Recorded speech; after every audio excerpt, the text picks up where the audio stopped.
मिल गया उसी दिन हम तुझे आजाद करेंगे। और जब तक खजाना नहीं मिलता है तब तक तुम हमारा काम करते रहोगे।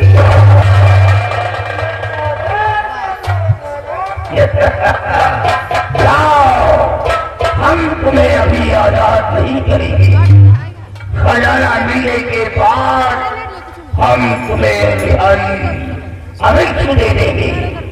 तब तक के लिए तुम जाओ, शेयर करो और यहाँ से जा करके हमारी बेटी चंद्रकला को भेज दो। उसे बोलो पिताजी ने किया है। जाओ हिंद जाओ। जय माता दी, जय माता दी, जय माता दी।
आपके साथ मैं भी माता जी के दर्शन के लिए जाना चाहती हूँ। नहीं, तुम नहीं जाओगी, तुम किसी गुफा के अंदर रहोगी। तुम्हें कहीं भी जाने की जरूरत नहीं है। तुम गुफा में रहो और हम बंगाल जाएंगे। बंगाल जाओ बेटी जाओ, तुम गुफा के अंदर रहो। तुम हमारी साथ नहीं जा सकती हो। जाओ, खुश रहो और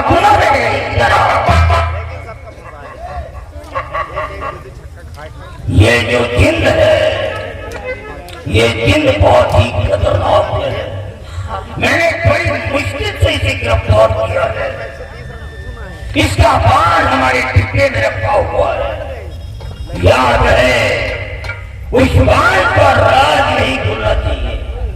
अगर ये सारा चिंत बाल को पा गया तो गायब हो जाएगा, और ये गायब हो गया तो तेरे बाप की शक्ति छिन जाएगी। ये किसी से जीत नहीं पाएगा। और जब तक बाल हमारे पास है, हमारा कोई कुछ नहीं बिगाड़ सकता है। बाल का खेल खुलना नहीं चाहिए, बाल हमेशा डिब्बे के अंदर रहना चाहिए और ये रात किसी को मत बताना लगे। मैं यहाँ पे रहती हूँ और भला ये रात मैं किसी और से कैसे बता सकती? कभी नहीं। मैं जानता हूँ कि हमारा खून कभी गंदा नहीं हो सकता है। जाओ जी जाओ, बहुत अंदर ऐसे करो।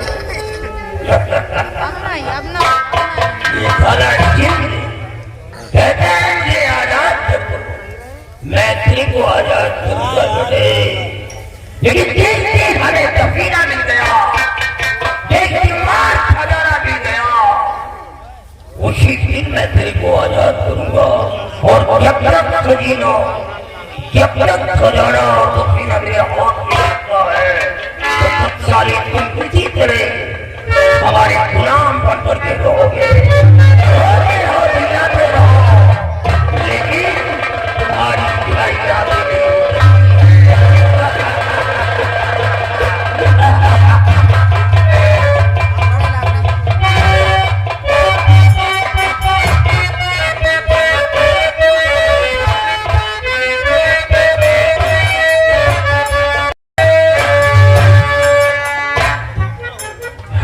दोस्तों, मैं इसी ग्राम मंजरिया का रहने वाला हूँ और हमें लोग अब्दुल रहमान के नाम से जानते हैं। खुदा का लाख लाख शुक्र है कि मैं कपड़े का व्यापारी हूँ।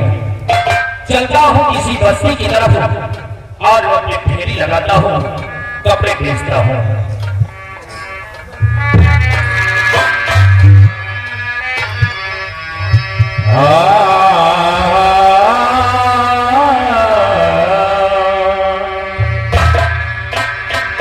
मुसलमानों न घबराओ, अभी खुदा की शान बाकी है, अभी इस्लाम जिंदा है, अभी कुरान बाकी है। वो जाहिर क्या समझते हैं जो अपने दिल पे हंसते हैं, अभी तो करबला का आखिरी मैदान बाकी है। जुमे का रोज था यारों दोपहरी ढलती थी, जुमे का रोज था यारों दोपहरी ढलती थी, छुरी हुसैन की सूखी गली पे चलती, बस्तर भी ना रहा था, समंदर भी रो दिए, सूखे गले को देख कर पत्थर भी रो। करम कर दे मेरे मालिक,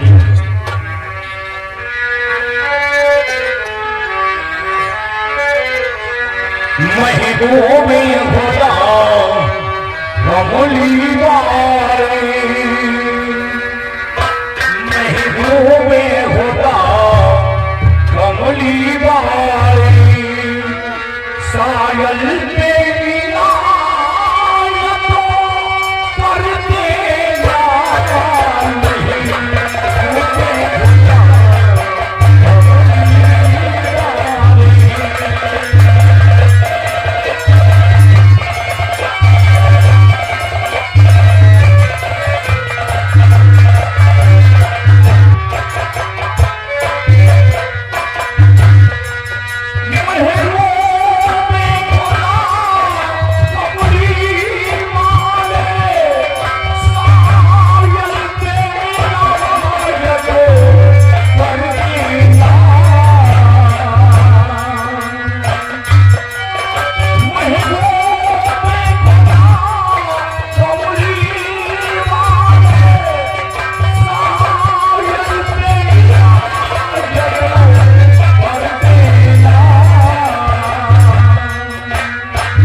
घर अब खत्म हो चुका है, खाने के लिए भी कुछ भी नहीं है।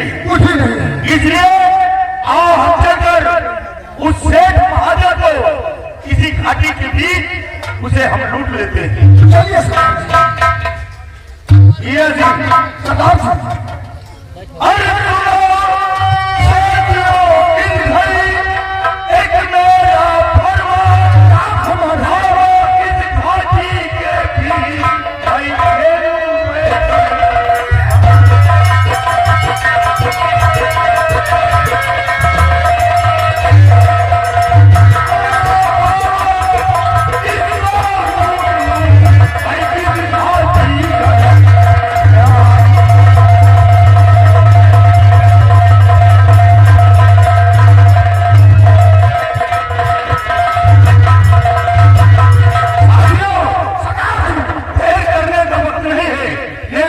निकल जाएगा। और हम सब लोग मिलकर किसी घाटी के बीच उसे घेर लेते हैं और उसका सारा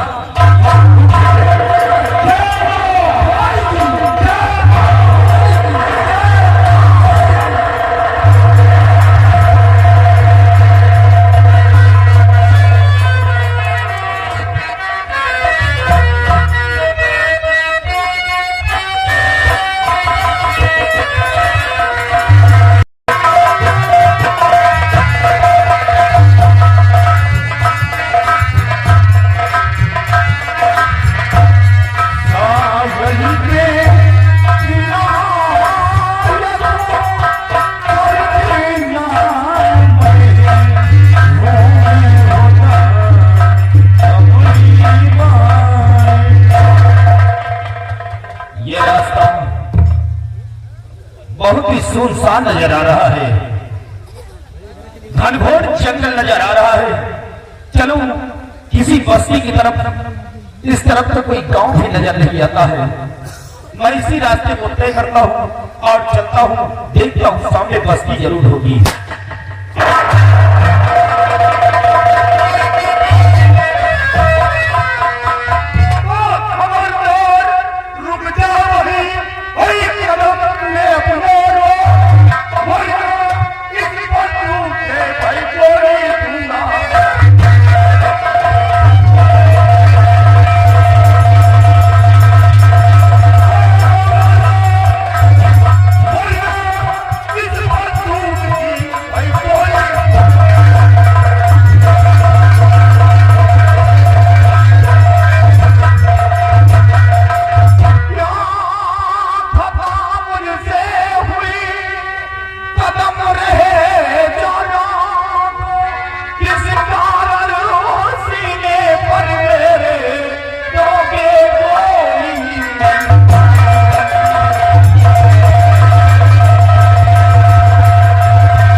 कौन हो वो ठाकुर बिरजू के हवाले कर दे, वरना तेरी मुफ्त में जान चली जाएगी। सरदार जी मेरे पास कुछ नहीं है, मुझे जाने दो।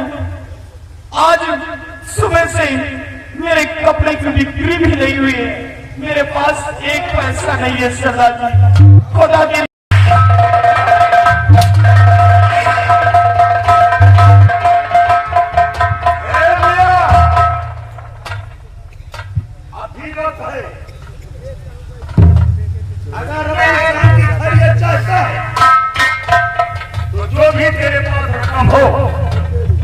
मुझे दे दे, वरना मुफ्त में तेरी जान चली जाएगी। नहीं सरदार जी, पीछे देखो पुलिस फोर्स आ रही है, पुलिस।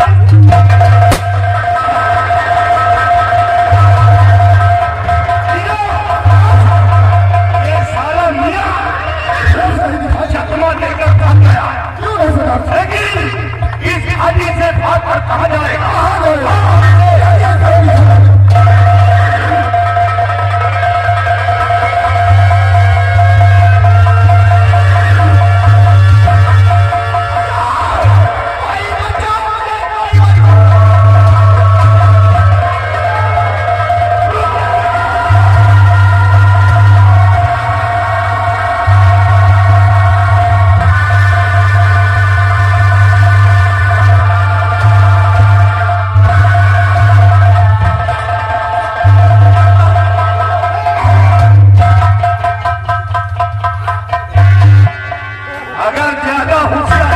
कोशिश किया तो मारूंगा गोली, खोपड़ी आसमान में रुई की गालिश करे उसकी नजर आएगी।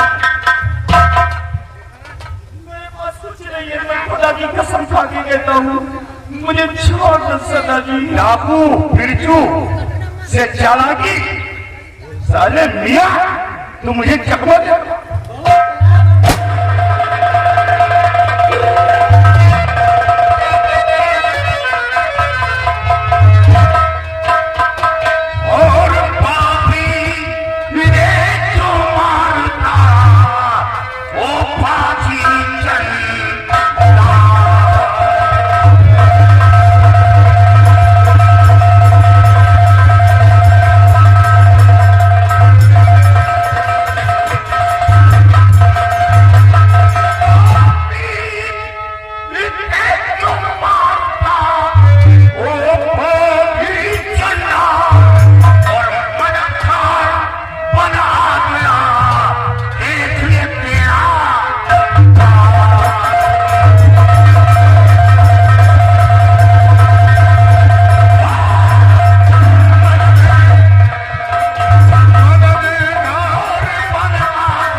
वरना डाकू बिरजू गोली का निशाना बने, वरना जिंदा अभी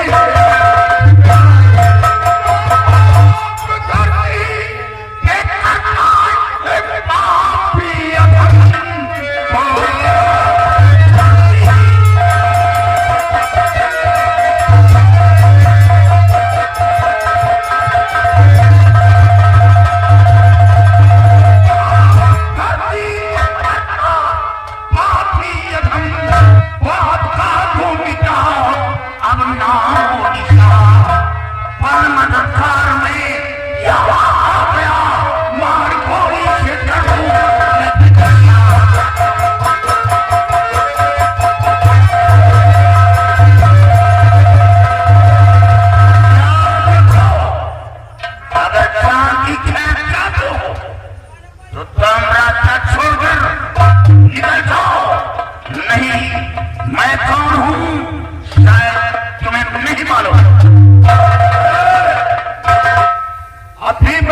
समझा रहा हूं कि मेरे रास्ते में मत आओ, नहीं मुफ्त में तुम दोनों की जान जाए। मुझे लगता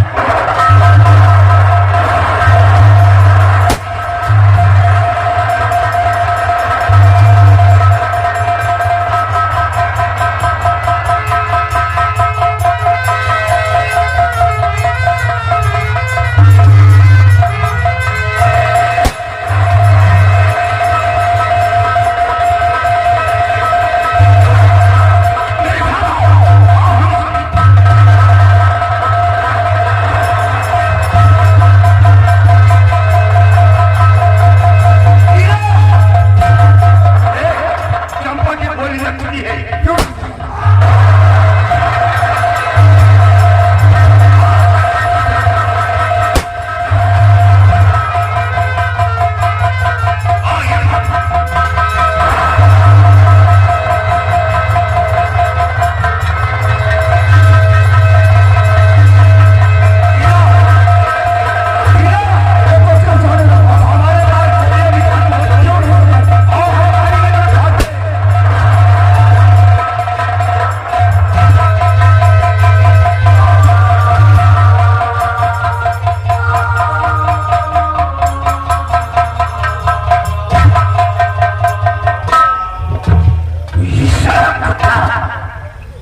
इसे साथी मारे गए और कुछ बचे हैं। अरे मैं उसका नाम इंसान मिलाऊंगा जिसने धमकी दिया हमें। और साथ